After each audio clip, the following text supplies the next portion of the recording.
안녕하세요. 대기업 한주입니다. 자, 오늘 알맥 함께 보도록 할 건데, 영상 시작하기 전에 제가 목 상태가 지금 계속해서 좋지가 않아서 조용하게 얘기를 하면서 이 영상 음성이 좀 작을 수 있다라는 점 양해 말씀 부탁드리면서 영상 시작하도록 하겠습니다. 자, 알맥이 현재 리비안 내 폭등으로 인해서 잠깐 이 주가 상승이 강하게 나왔습니다. 현재 에코캡이 이 리비안 관련해서 대장주로 역할을 하면서 주가 상승이 좀 강하게 나왔었는데, 알맥 같은 경우는 그 수혜를 그렇게 크게 받지 못하고 있는 상황입니다. 그럼 과연 이 알맥이 리비안과 폭스바겐의 이 어떠한 연관성을 좀 가지고 있는지, 그 이슈에 인해서 이렇게 쉽게 부각을 받지 못하는 이유가 맞는지 한번 살펴보도록 하겠습니다. 일단은 이 폭스바겐과 리비안의 합작사 설립에 대한 이슈를 먼저 간단하게 좀 체크를 할 거고요. 그 다음에 이제 리비안의 R1에 이 알맥에 이 부품이 탑재되었다라고 제가 이렇게 좀 간단하게 써놨는데, 일단은 이슈 먼저 체크한 후에 알맥이 과연 리비안과 이 폭스바겐 쪽에 어떠한 연관성을 갖고 있는지에 대해서 말씀을 드리도록 하겠습니다.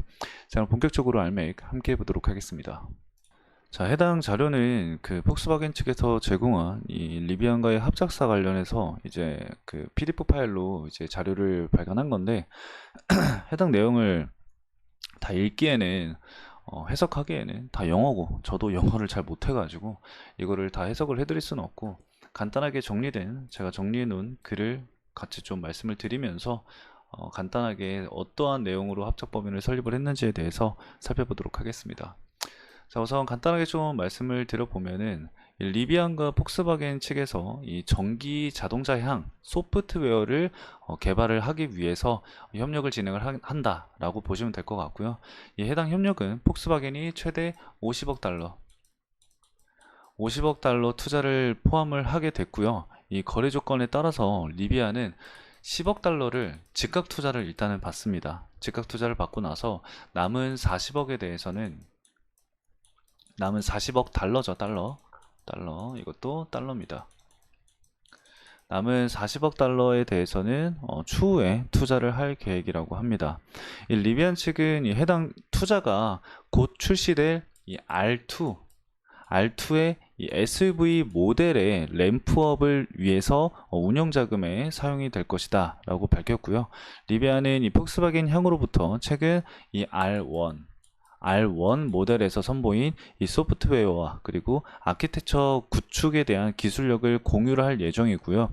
그리고 해당 직접 재산권을 현재 이 설립을 진행을 할 이 합작 법인에 활용할 것으로 예상이 된다라고 말씀을 얘기를 전했고요. 이 리비안의 CEO 측은 이 합작 투자의 첫 번째 결실은 2026년에 출시 예정인 R2의 이 SUV 모델에서 볼 수 있을 것이다 라고 언급을 했고요. 각 회사는 계속해서 이 자동차 사업을 별도로 운영할 것임을 밝혔습니다. 자, 그리고 참고로 이 리비안은 이 조지아 신공장 설립을 연기한 후에 일리노이주 기존 공장 내에서 R2를 생산할 것을 이제 얘기를 했는데요. 이로부터 이 최대 22억 5천만 달러를 절감할 수 있다라고 밝혔습니다. 그렇기 때문에 현지에 대한 이슈로 인해서 리비안 측은 사실 정말 큰 호재로 좀 받아들여질 수 있는 내용이라고 생각을 하고요. 그로 인해서 사실 그렇기 때문에 주가 상승이 좀 강하게 나오고 있는 것이 아닌가 생각이 듭니다. 그래서 리비안 쪽에서의 주가 상승이 강하게 나오다 보니까 국내 관련주들, 국내 관련 기업들 역시 주가 흐름이 좀 좋은 흐름을 보여주고 있는 상황인 거죠. 자, 그럼 여기서 이 알맥이 어떠한 연관성을 가지고 있는지를 우리가 좀 체크를 해봐야 되는데요. 먼저 간단하게 알맥이 어떠한 사업을 진행을 하는지 좀 말씀을 드려보면은, 알맥은 2차 전지를 보호하는 이 배터리 모듈 케이스를 생산을 하죠. 그리고 이제 어, 팩 케이스 그리고 EV 플랫폼 프레임 등을 제작을 합니다. 지금 말씀드렸었던 부분들을 이 리비안과 그리고 이 폭스바겐에 이제 납품을 진행을 하게 되는데, 좀 더 자세하게 좀 말씀을 드려보면은 이 알맥이 2차 전지를 보호하는 이 배터리 모듈 케이스를 생산을 해서 폭스바겐 그리고 아우디 그리고 이 포르쉐 제기어 등의 이 글로벌 전기차 기업에 납품을 진행을 하고 있습니다. 그리고 이제 지난해 23년도인가요? 23년도에 이 리비안의 협력사로 이 알맥이 선정이 됐고요.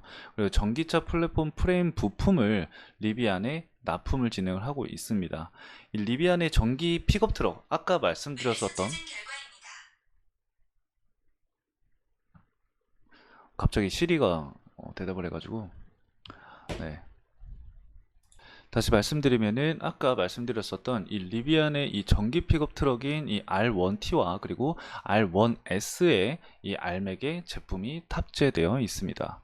이 전기차 플랫폼 프레임이라는 것은 전기차의 골격에 해당하는 부품으로 이 배터리 팩과 그리고 서스펜션 그 구동 장치를 지지하는 역할을 해주는 이 차체 하부의 프레임이다 라고 생각을 해주시면 될 것 같습니다.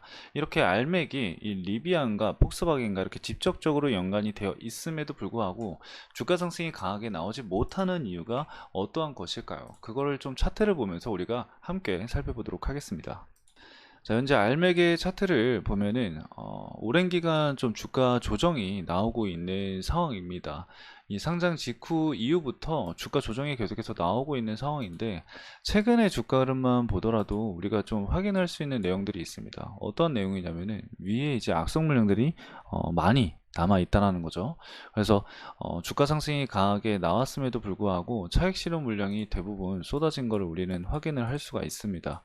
그러면은 이 추세적인 부분에 있어서 추세 전환이 나오기 위해서 필요한 것이 무엇일까를 우리가 생각을 해봐야 되는데 단기 평선이 장기 평선을 좀 돌파해주는 모습들이 나와줘야 돼요. 일단은 1차적으로 기준봉이 현재 형성된 게 이전 이 5월 달에 이제 주가 상승이 강하게 나왔었던 구간에서 기준봉이 1차로 이제 어, 형성이 됐었는데 이때는 이제 미국 상무부에서 이 반덤핑 무혐의 판정을 받게 되면서 주가 상승이 강하게 나왔었습니다.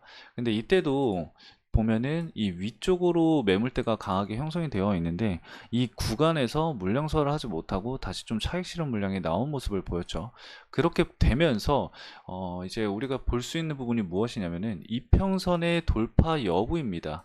1차적으로 60일선을 돌파를 하지 못하고 하락세를 보였었는데 이 구간 기준봉이 형성된 시점에서 60일선을 좀 강하게 돌파를 해 주었고 이 구간에서 다시 121선까지 터치를 해 주는 모습을 보였는데 이후에 이제 좀 조정을 받은 모습이죠. 그래서 기간이 좀 지나가면서 121선도 현재 좀 내려와 있는 상황인데 지금 이 시점에서 우리가 봐야 될 부분들 바로 61선이 아니라 121선을 좀 기준으로 봐야 합니다. 이 이평선들의 이격도가 축소가 되면서 이격도가 줄어들면서 이평선들이 수렴하는 구간들이 생깁니다. 이 수렴하는 구간에서 단기 평선이 장기 평선을 돌파를 해주는 모습들, 즉 이 단기 평선과 장기 평선 간의 이 골든 크로스가 나오는 시점에서 거래량을 동반한 강한 상승세가 나와주는지를 일단 1차적으로 지켜봐야 하고요.